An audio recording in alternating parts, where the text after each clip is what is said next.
This episode is brought to you by Squadcast, an anxiety-free way to schedule, record, and collaborate on podcasts. As a podcaster, one of the most important things when recording remote interviews is the quality of your guest audio. While current solutions like Skype and Zoom are dependent on the quality of your internet signal, Squadcast is a simple, browser-based tool that requires no additional software to install. Your audio is recorded locally as a studio-quality WAV file, then magically uploaded to your session with zero audio drift, making editing a breeze.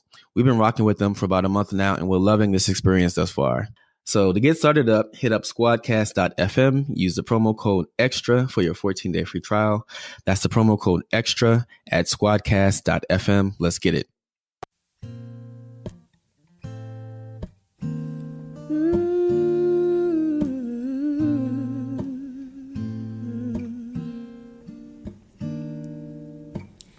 You've taught me everything, and everything you've given me I always keep inside. You're the driving force in my life. There isn't anything or anyone that I could be, and it just wouldn't feel right if I didn't have you by my side. You were there for me to love and care for me when skies were gray. Whenever I was down, you were always there to comfort me. No one else could be what you have been to me. You will always be. You will always be the girl in my life for all time. Mama, Mama, you know that I love you. I love you, Mama. Mama, you're the queen of my heart. Your love is like tears from the stars. And Mama, I just want you to know that loving you's like food to my soul. It must.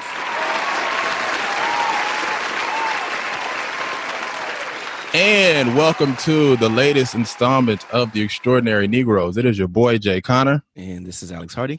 And today we have a very special guest. You know, we love our moms. We want to show our moms love. So much to everybody's surprise, we invited our own mothers to come through and bless our show. So I will do the honors of introducing my mother. She is a speaker. She is a real estate magnate. She is a wonderful woman who has raised me and, you know, put up with me for the last 30 plus years, as well as my sister. And we want to kind of explore her experience as a mother, and especially dealing with my black behind. So, ladies and gentlemen, welcome to the show, Ma.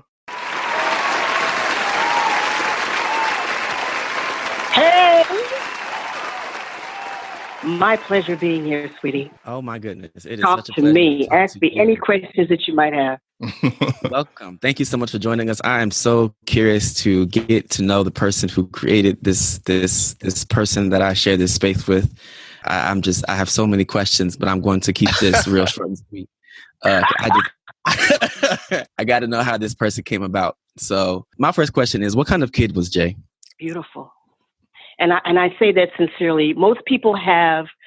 I was really fortunate. We have this joke in our family that Cooch was perfect and Keisha was normal. Cooch was the kind of kid that if you put him in a room, in a corner, you can come back 3 days later and he would be in that room, in that corner. See? Most children are not like that. He was very gifted. And to today, in our family, we recognize his brilliance. And I'm not just saying that, to blow smoke up Cooch's butt, but, I've been around a wide variety of people, Bill Cosby, Maya Angelou, The Temptations, a wide variety of people. So I know brilliance when I see it. And my son is brilliant. A little cray-cray, but brilliant. Mama be knowing. Mama be knowing. Mama be knowing. Though. I know my son. Mama be knowing. Okay. I could see that. How was my co-host like you? Creative. And when he really, truly believes in something, I'm a really nice person, but if I really, really, really believe in something, I tend to hold on to that and persevere. Cooch is very much the same way, which is why I understand him and why I'm so patient. Shout out to patience. Yes, patience. See, like, Cooch, see, like, right? Come through, patience. Man. He's multi-talented and multi-gifted. And when he was growing up, he could draw. He could play a little bit of music. He was articulate. And he always thought beyond his years. Always. He's a proficient writer. He gets that from his dad. His father is brilliant when it comes to writing. His father is the kind of guy that you could talk about stink feet and his father will have something to say, something intelligent to say about stink feet. Same thing with Cooch.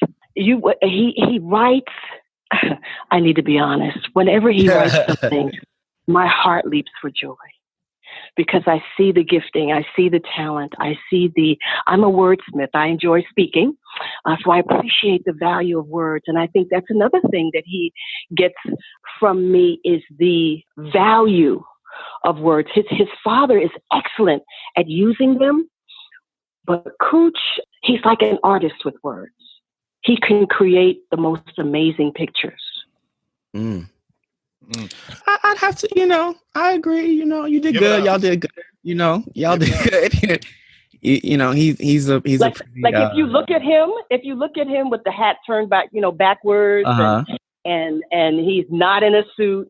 And then he writes something, and you think, Cooch, he wrote that. You know what I mean? Because it's so brilliant. It's so yeah. And he gets that from his dad. I wish I could take credit for that, but that comes from you in some regard too, I'm sure. I have a question, Mom. I have a question, Mom. Yes, sir. What do you love? What do you love most about motherhood? Oh, you're gonna make me cry. I need to tell the truth so that everybody understands. I am the product of a date rape situation. My mother did not want me. My father didn't want me, and my mother married a man who, did the buy one get one free deal. Yeah. So I did not know how to be a parent. I didn't know how to love. I didn't know how. All I knew when I grew up was I wanted a family. And when I look at my children and the amazing journey that they have taken me on, the ability to, but God, learn how to love, learn how to parent. I look at my son and his brilliance and my daughter who is brilliant in her own way, beautiful internally as well as externally. The gifts, God gave me two gifts. And when I look at what they have become and who they are, I stand in awe and humility. I am blessed with two of the baddest people on the planet, in my opinion. And even the struggles, because as a parent, when you had no example, I never thought I was doing it right. And what my husband and I did was, he is a PK, not a preacher's kid, but he was a pimp's kid. His father was a pimp. And so we decided to break the generational curse. And his father was in and out all the way around, mistreated women. My husband has never beat me, has never physically or mentally or emotionally abused me. So we broke the curse. And so that now our children can be brought up in a loving, we were like the Huxtables. We laughed all the time. We had the best life that we could provide for our children. And the point I'm trying to make in all of this is we had so many people repeat the kind of background that they came from. And my children should have been abused because I was beating them until the time I was 18 years old. And I never beat them. Their father did. And he didn't do it. Like maybe four. No, truly, on one hand, you can count the amount of times that they had to beat our children. On one hand. I'm talking about in their lifetime. Nah, player. Cool. But you understand my point? So my point is that we took nothing and we built a family because of God, because of his grace, because of his guidance. We were able to do things that we didn't even think possible. And now as I look back, granted, I didn't do everything perfect. I didn't do everything right, but I am proud of the heritage. I am proud of the legacy. I am proud that both of my children can become good parents because of the example that we led, not knowing how to do it. We told our children every day that we loved them. And we used to have this thing, like, we will have love in this house. Can I tell you a cooch story? Yes, please. I used to travel, and my deal is I couldn't control what was on the outside of our home, but I can only control what was on the inside of our home. So I used to always say, we will have love in this house. I don't care. And I didn't let them argue, fuss, fight. We would have love in this house. So one day I came in from traveling, and Cooch met me at the door, and his sister was a little mischievous. And so he met me at the door. He said, Mommy, I just want you to know I love Lakeisha this week. Mommy, I love Keisha always. And it was like it killed him. If I do nothing else, I loved her. Yeah, but that's my point. He was such a good kid that it was like, I'm going to love my sister no matter, because Mama's not here. I'm going to love her. No matter. And so that's the kind of home that's because of the goodness and grace of God, we were able to provide, versus abuse, versus extreme negligence, and all the rest of those kinds of things that so many of my family and friends have had to struggle through. Okay, but Mom, What do you love most about being a mother? What do you love most about motherhood? Watching my children take seeds and make flowers. Like when you write, I know that comes from me. It comes from your dad. When I see Lakeisha mother, man, she's an amazing mother. Mm-hmm. She is so patient. She doesn't holler. Like, I never hollered at my kids. Normally when I get upset, I lower my voice instead of higher my voice. Because again, I came from an abusive background and my mother hollered, "Oh, child, please. Did not tell you." I don't do that. You broke the cycle. And I broke the Exactly. So when I see that seed, I watch Lakeisha, my daughter, and how she mothers Langston, no, instead of did not tell you not to. You understand what I'm saying? So watching seeds become flowers. So we have a beautiful bouquet, and I am very proud of both of them. I love that. To that point, how has motherhood changed you? The beautiful thing about motherhood is you grow up quick, because you understand that it ain't about you. We live in a society where people are so selfish. The beautiful thing about parenting is it teaches you how to be selfless, and then it gives you a reason so that you get the benefits. When you feed your child before you feed yourself, clothe your child before you clothe yourself, take them places that you do not want to go, stay up when you would much rather sleep. All of those things, as I look back now, have made me a better person, because in business, I've learned to sacrifice today for what I can ultimately have in the future. I've learned to encourage and be an inspiration to, there's a lot of people that like me and have learned to love me, because I've learned the importance of personal growth and development. And all of those are skill sets that you learn as a parent, if you choose to, because some parents, they don't quite get it. It's all about them. But when you put your children first, you will never be disappointed, because you will become a better person as a result of it. Message. Hey. And in our family, one of the greatest gifts I think Cooch has brought to our family, he and his father have an amazing sense of humor. And, life ain't no joke. And so it is the ability to be able to laugh through difficult times, bond through difficult times. I think one of the greatest legacies that I would like to leave with my children, that I've always told them, is family. There is nothing more important than family, because that's the one place on the planet that you can come and find love, safety, and support. And we have that. If you're around our family, it's nothing but love. They don't argue. We don't fight. We don't do sibling rivalry. It's unacceptable. All we do is love, and we laugh literally when we get together from 8 o'clock in the morning to 2 o'clock the next morning, because everybody's crazy, especially Cooch. And when you have that kind of joy, in the midst of sorrow, challenges, obstacles, that's the gift. That knowing no matter where I am, no matter what I'm going through, I can come home and I can laugh. I can come home and be loved for who I really, truly am. I don't have to pretend to be anything. I could just be me and just receive unconditional. They know I'm crazy love. Thank you for that sermonette. You should see Cooch and his sister together. The love between the two of them. I told Josh, who's Keisha's husband, I said, Josh, I'll be your friend. Cooch is here. That is how close the two of them are. I said, I'll be your friend, Josh.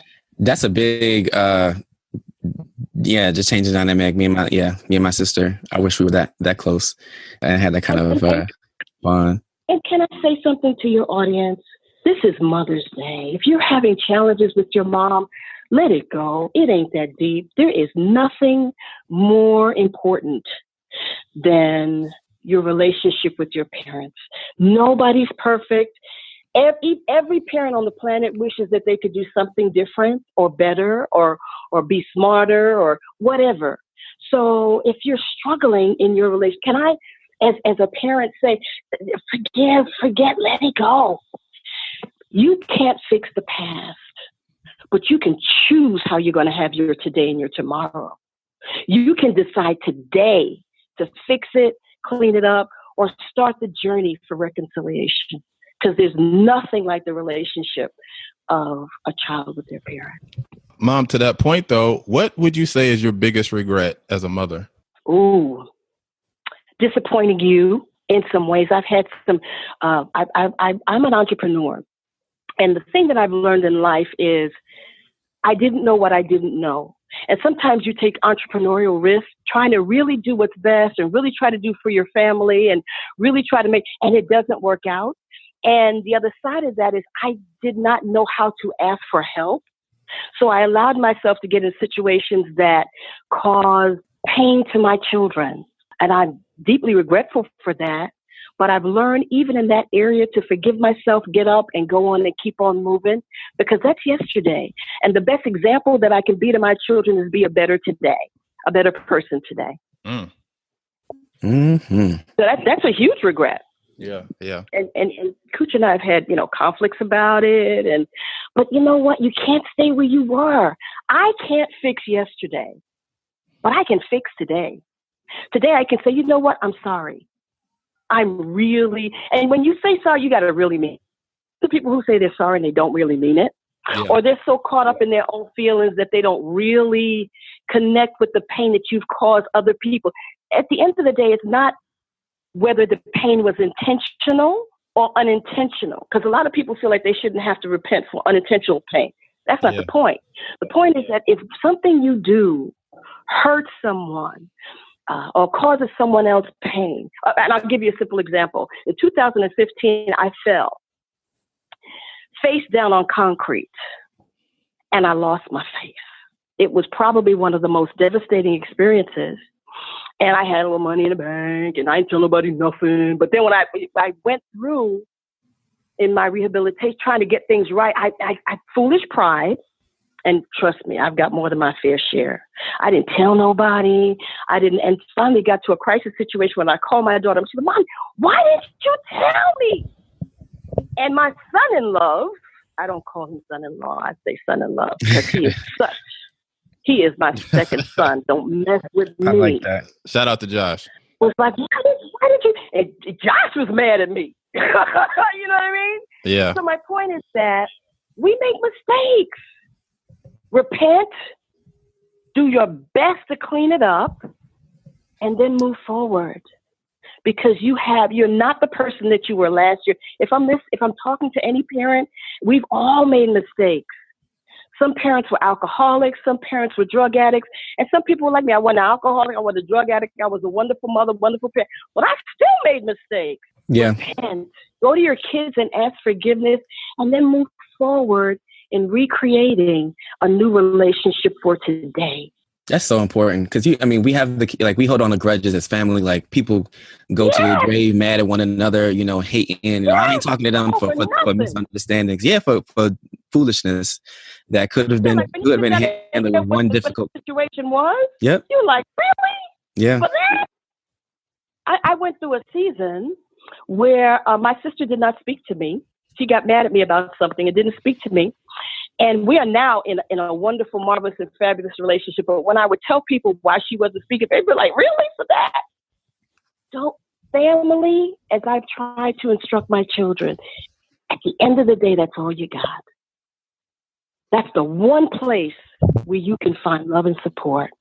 Don't mess it up. So, right, one of my last questions. Yes. Shout out to family. A word. So speaking of, being that glue that holds everything together, we're both writers, of course, and I'm big into self-care and mental health and all that stuff. So my question to you is, as a mom, or as a woman, as a person in this, crazy world, how do you tend to your self-care, both as a mom and just as a human being? Okay, that's another area that I have to repent about. I used to think I was Wonder Woman, as is the case with most African-American women. We take care of everyone but ourselves. And I did not take good care of myself. So when I came to live with my daughter and son-in-law, they were so gracious to invite me to come and live with them. One of the first things my daughter said, Mom, you're going to go to the doctor. So we went and we cleaned up I always felt like I didn't need to go if I wasn't sick. I did not take good care of myself, but oh my goodness, let me tell you about how good God has been to me. See, everything that I have because God gave me. My beautiful children, my wonderful life. I've got to share this testimony very quickly. Long story short, my daughter, when I came to live with them, because I live with them now, insisted that we go to the doctor and we have everything checked, from my dental to my physical. This year in January would be, I did it again because out of habit, and I found out I had cancer. And I thought that you're talking about a clutch your pearls experience. I thought, oh my. Make a longer story short, because of my daughter and son-in-law, I have 2 breasts that are mine. Amen. Come through, Tig. That's a big thing for me. But let me just get real. Had I had the surgery, because I just had surgery last month, had I had the surgery that I had last month, a year prior, 365 days, I would have lost my breast. I would have had it amputated. Give me a minute. But because of God's goodness, because of God's grace and mercy, last week would have been the first week that I would have started my radiation and chemotherapy. But because of the advances in technology, I had a choice because of early detection. Let me take a moment to every woman that is listening to this. When I heard the numbers of cancer, and more specifically breast cancer, has skyrocketed in the African American community, please go and get checked. I felt good. I felt healthy. It's not how you feel. Things are happening in your body that you're not aware of. And the sooner you find out about it, earlier detection will save you. I went to a meeting just last week, and the ladies in the meeting, with 15 women in the meeting, 6 of them had no hair. 6 of them had their eyebrows missing. 6 of them had their eyelashes missing because of cancer. Please go and get it checked, because we don't do that. Oh, and let me just add this. Hey, went to my doctor and I am now cancer-free. I had surgery, had it removed, and I'm going to be here. I'm gonna be here just a little bit longer to torment my face. You're going nowhere. That's good. That's amazing. I love that. Oh, and I tell you, let me. You asked me one of the joys of being a parent. Let me tell you what my son did. After I'd had my surgery, I was home recuperating, and my daughter said to me, "Mommy, could you be sure to be home at 2:30 because the maintenance man is coming?" So I go to answer the door, and I'm like, "Boy, he looked just like Cooch." Open up the door, and my son paid me a surprise. He lives in California. I live in the ATL, hot Atlanta. He came to my neck of the woods just to be there, to encourage, to support. I'm very fortunate. I'm very popular. People love me, but I tell you what, ain't nothing like when your son shows up on your front porch, knocking on your door, looking like the maintenance man. Come through. Mm-hmm. You're talking about I'm the maintenance man. I can fix anything you got broken. I'm like, really? I just came home, surprised my mom on Friday. It's an invaluable experience. Isn't that priceless? Yeah. Woke him up at 5 o'clock in the morning and everything, but it's all good. No. Yo, At least Coach waited till 2:30. Yeah, 5 in the morning. You bugging. Mm-hmm. I have. Oh my God. But I bet you one thing, because you were her son, she was just glad to see. Didn't even care. Yeah. No, neither one of them cared. I have a question, Mom, because I'm sure our audience would love to hear the answer to this one. What is your favorite embarrassing story involving myself? Oh my God, that was one of my questions. Yes, I got one. I wear wigs. That's right. People think that long hair going down my back. It's mine, but I paid for it. It's yours. Long story short, because I paid for it. But long story short, oh boy, I'm going to cry. I was going through a difficult season. And my son would put on my wig. Wait, what? Put some chalk on his lips. Nigga, you gay. And come into the living room and tease me and say, yada, yada, yada. And he would pretend to be me. Now, ladies, he's very hetero. Right. But matter of fact, never mind. I'm going to be nice, Coot. But anyway, Don't get me in trouble. It is so the opposite is what I was going to say. Saying all of that to say that he would go to that extreme just to put a smile on my face. He ran up and down the house with my wig on, and I made my wig, my shoes. And you know, men look ugly trying to look like women. It was so funny, and it was so, for me, precious. Yeah. So he showed me how high-spirited I was and could be if I would get out of my funk, because, you know, sometimes you have those seasons. Yeah. Yeah, you need that. Shout out to you, Cooch, coming through to save and the he would, day. and he would, I'm a real he one. would do that. Like when I would sing, I'm into gospel. I serve God, so I like gospel music, and I like jazz and other things too. But he would, he would like sing my songs. Oh, Lord, have mercy. Mm-hmm. That is one gift that his father can sing, his sister can sing, his mother can sing. Cooch Not this week. So he would sing my song. What was that song that he would always sing with? I can't think of. But my bottom line is Cooch would try to sing. Bless his heart. Bless his heart. He meant well. He did. No, I'm in love. I'm in love. I'm in love. I'm in love. Sweet Holy Spirit is not. It wasn't a Fred Hammond song, but he would tease and he would mimic and run around the house. He always. This is what Jay does very well. He brings laughter and joy when he comes into our presence. I don't care how tired he was. He came home for the holidays and he was exhausted. But he put Jay kind of on, and there was joy and laughter in the midst of his exhaustion. He's a blessing. That's our responsibility as cheerings. And to eat. Yeah, he does it well. He does it well. What else would you like to know about my favorite son? I guess I would wrap things up by wanting to know what if there's one moment where Jay, aka Cooch, made you the most proud to be the person that brought him into this coleslaw loving world. What would that be? I wouldn't say most proud, because I live in today. And recently he wrote an article that just about, Nas and the misogyny as it relates to African-American women. Oh, yes. It's coming to the knowledge of, that was amazing. I called up on my friends. I said, y'all got to read this. But I will tell you something. When he was a child, when he was a kid, he must have been about 8 or 9 years old, and I went to school, and we had bought this house. Long story short, I had to go back to work, and I thought my children, I thought my daughter was going to end up a hoe. I thought my son was going to be a thug. I had to go back to work, right? I'm a terrible one, right? Because I had to go back to work, right? So I go to school, and the teacher says, "Your son is the best.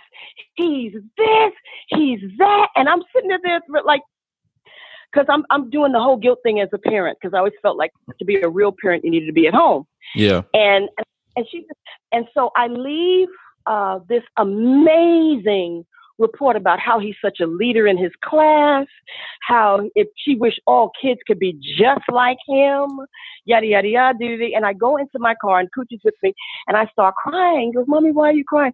I said, "Because I thought I wasn't a good mother." Because I did not have a good mother. It was really important for me to be one. And you know, again, not knowing how, just doing the best that you can each day. And, you know, as I look back now, man, I did a good job. But, you know, at that time, so I'm sobbing in the car crying. And Coach said, "Mom, why didn't you just ask me?" My word ain't good enough? Out of the mouths of babes. I could have told you that. Out of the mouths of babes. What? And so I will never forget that moment. Oh, let me tell you one more moment. Cooch was trying to tell me how much he loved me, and he was going through, you know, every kid goes through different food things, and he had this thing for peanut butter. Oh, Lord. Cooch was a peanut butter child. And so one day he said, "Mommy, I just love you. I just love you so much, Mommy. I just love you. I love you more than peanut butter." And I will never forget that. And even to this day, I tell people, I said, "You know what? I love you more than peanut butter." Aww. And I got that from Cooch. That's big. For me, that would have been like Dark Crunches. Like it don't get no better than that. It don't get no better than that. That's love. All right, Mom, I got one more question, and then I'll let Alex wrap it up. But my question is, yes, sir. Since you are speaking to thousands of people right now, I know that you are interested because it's your program. True. I know that you are looking to get into the podcast game. So would you like to tell us a little bit about what we can expect from your upcoming podcast? I'm still in the process of working that out, but I want to teach people. I will be 62 in just a couple more weeks. May 19th is my birthday. May 19th, Cooch. Let me stop. But I want to teach people to refire and don't retire. What? You don't have a right. One of the things I am proudest about with both of my children is they live purpose-driven lives. I taught my children you don't have a right to live on this planet and not contribute. Live on this planet and not make a difference. Live on this planet and give and serve others other than yourself. And it is appalling to me how many people who are seniors, retiring or whatever, want to sit at home and eat bonbons and watch television. What? Have you lost your freaking? That's ridiculous. You're gifted. You're talented. You are saging, not aging, and you have so much to contribute. There are so many people that didn't have parents. Yeah. Like Cooch and Keisha. They need guidance. They need hope. They need encouragement. They need direction. You don't have a right not to contribute to somebody else. Message. And sit at home and wither and die lonely. So I'm really passionate about that. Can't wait. I'm listening to that. I'm in. Don't retire, refire. Can I be a guest, Mom? Yes, my favorite son. Your favorite what? Child? Your favorite child? My favorite son. No. He's been trying to get me for what? How many years? A lot. 30? Catch you up. Kind of slip you up in the game. To say that he's my favorite child, but I cannot tell that lie. God gave me two of the most amazing human beings. When I look at both of them, I am proud. I respect them. I respect many and most of their life choices. And the grandbabies that I have that are gifts to me, what? Thank you. It's been my pleasure to be connected. My honor. Thank you. Oh, such a great sale. I love being a mama. Shout out to Jay having the best saleswoman. No. prostitute. You owe me $1. I was about to say, that's it. I mean, I can do $1. I can pay for that right now. But let me tell you what I would like to do. I have an Airbnb business, and I want to talk to some of the people that are listening to your podcast. Can I do that? Go ahead. Okay, this is the deal. A lot of you have wanted to contribute to my son's podcast. I have an Airbnb business. I teach how to make cash fast with Airbnb. I have a coupon for $40 that I will give to every single person that makes a contribution to my son's podcast. He is passionate about serving you. Wow. He is passionate about serving you, about supporting you. So every person that makes a $10 or more contribution to the podcast, I want you to text me. And in the text, I want you to put J-A-Y is the message. We can't have people texting you, Mom. They can email you, but we can't just be giving. We'll figure something out. Yeah, y'all figure something out, okay? Yeah, we're not gonna have But folks everyone texting. that will contribute to I will give them a coupon for $40 because summertime is coming. Everybody want to go somewhere. Yep. Well, you can use it towards Airbnb.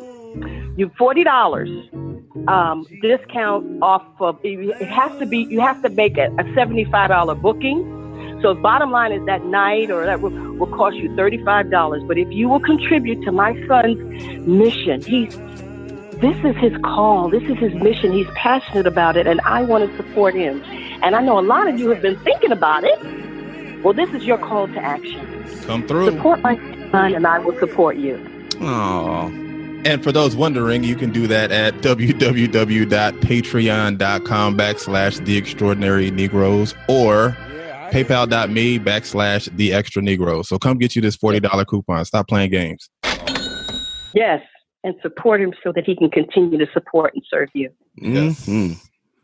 Well, thank you so much for coming through to bless us with on the gifts to motherhood and a little insight into this wonderful, fascinating, creative being with whom I share this space. So thank you so much. And I look forward to continuing to follow you on your journey. I'm down to subscribe to your podcast. Just let us know where I can be down with the winning team. Definitely. Thank you very much. Thanks for coming on, Mom. I love you. I love you too, my favorite son. Okay. Bye. Peace out. All right. So, yes, we want to definitely shout out Jay's mom coming through and blessing us with a great interview. We want to keep the party going by talking to the woman responsible for bringing me into this world. She was born in Panama City, Panama, and she's helped create a lovely home for my sister and I and my nieces in Hampton, Virginia. Everyone, please welcome my lovely mother, Miss Eddie, on today.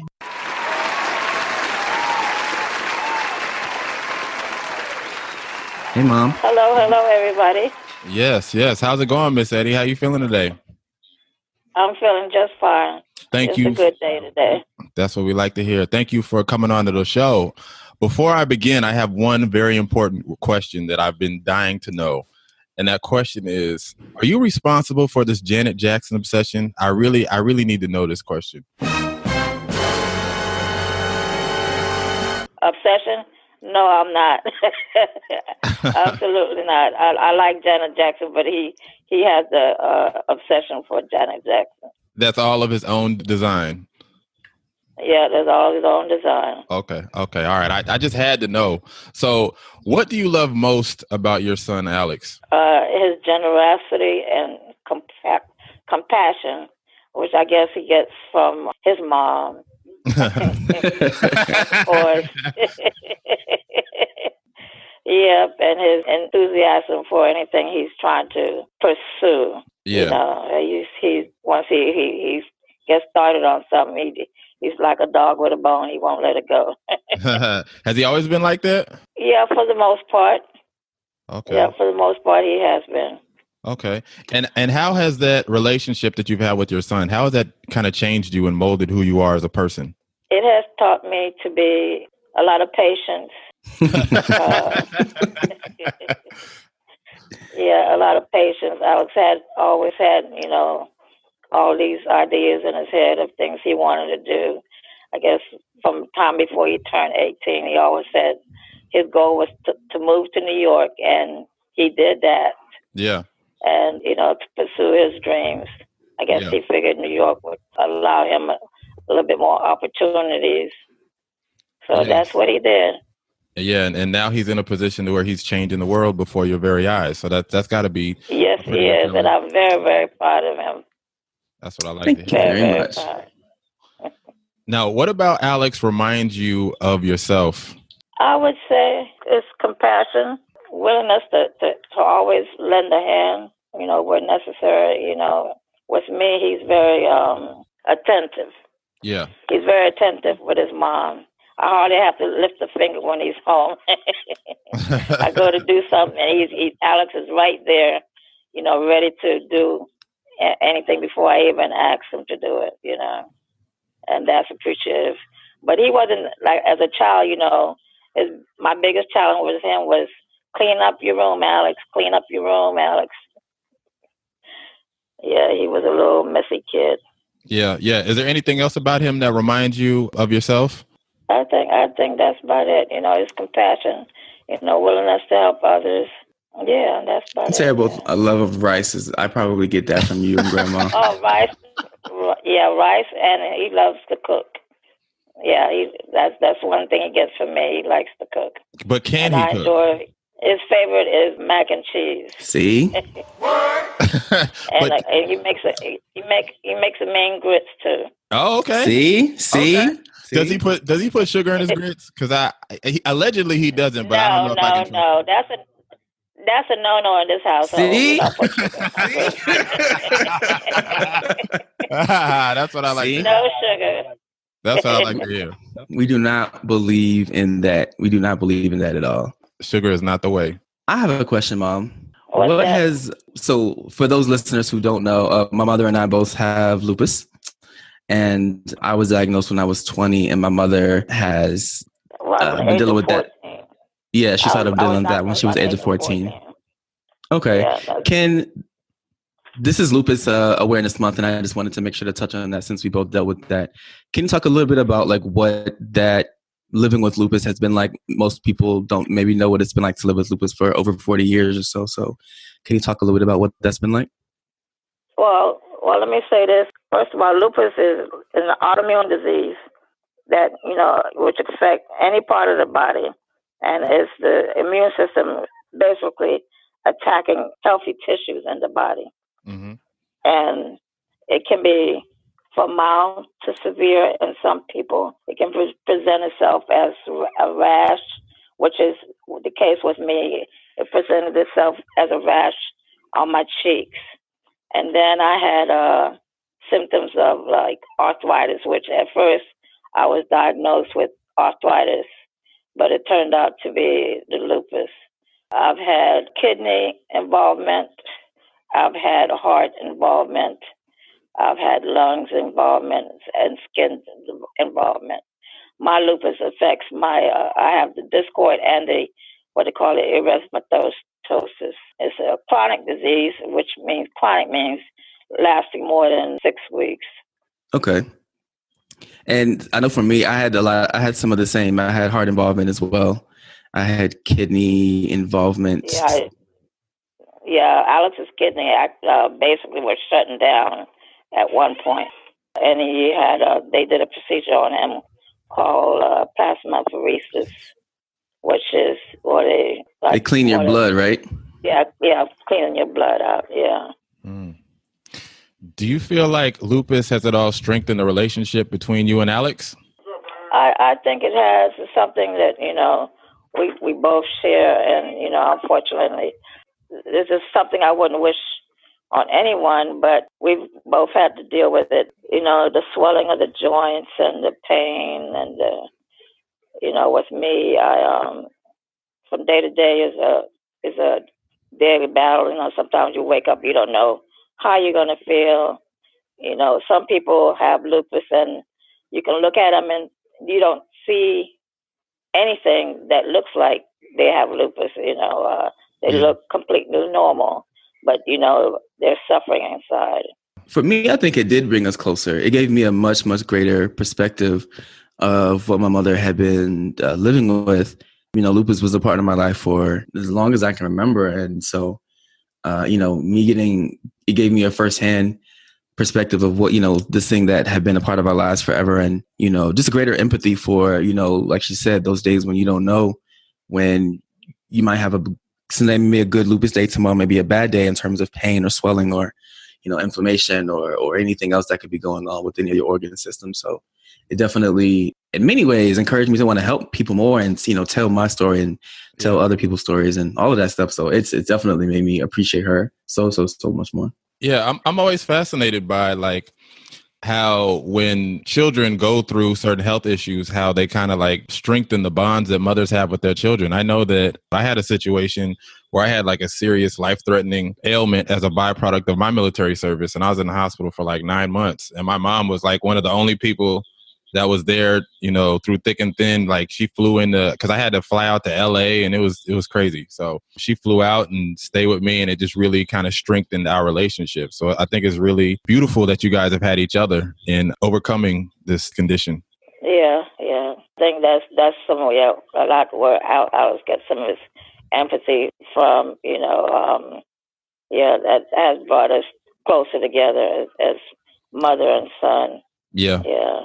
So outside of lupus, what's the biggest challenge you faced as a mother? The biggest challenge, I would say, trying to manage the household, with a chronic illness and, take care of the kids and, as small kids, not being able to play with your kids and participate, with some of the activities that they wanted to participate in. And that was kind of hurtful.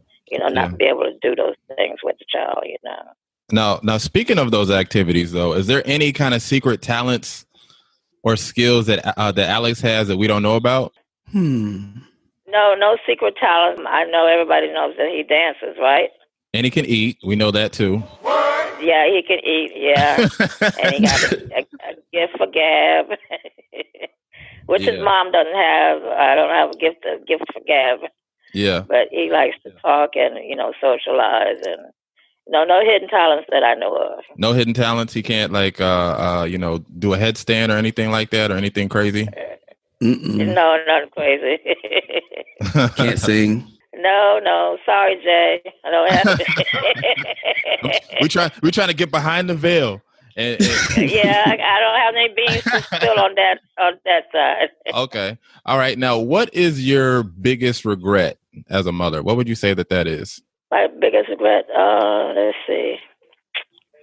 That would be not being able to, like I said, participate in some of the activities with my kids and not being able to, I wanted to go to college and things like that, but I guess, with my illnesses over a period of time, I wasn't able to do that, financially or, health-wise.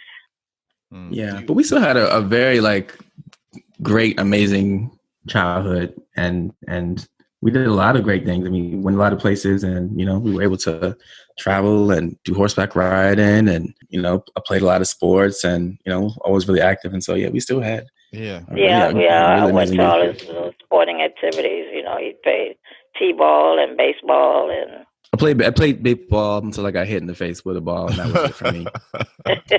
And he ain't touched sports since. Are there any other favorite memories that you have of him growing up? Favorite memories. Maybe one of those trips or anything like that that just really stands out to you. Let's see, going to Disney World. Going to Disney World. Yeah, Disney World was a great adventure for us. Yeah. I wish I could have gone. My parents took me to Branson, Missouri, like a bootleg Disney World in Arkansas. I was like, what is this? This is trash. I wanted to go to Disney World. So that was our first time. Yeah, we had a road trip, rented a 10-passenger van, and it was about 12 of us in that 10-passenger van. Oh, y'all were deep. My daughter and her husband and my 2 grandchildren and my husband and I and Alex and all my niece and nephew also went to. So it was a great time. Okay. Now, I'm also curious, what was Alex like as a child? Oh, boy. Oh, he was a big crybaby.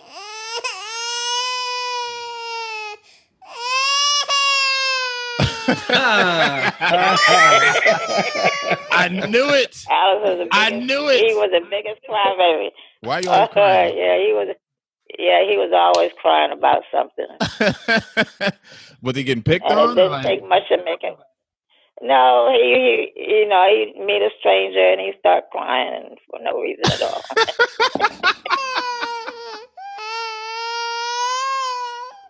I don't know these people.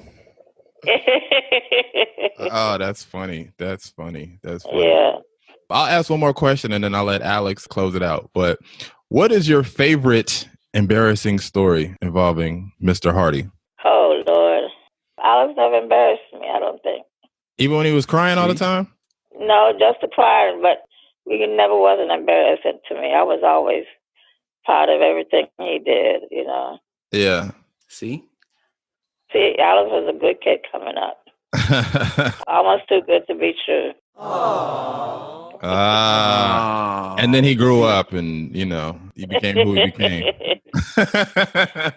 Well, he became a great young man. That he did. In my eyes, anyway. Yes. And that's all that matters, as long as your mom feels that way. Listen, that is all that matters in this world. I don't care about what none of these commenters say or people in my inbox. Nothing else matters. Word. Anything else you got, Alex?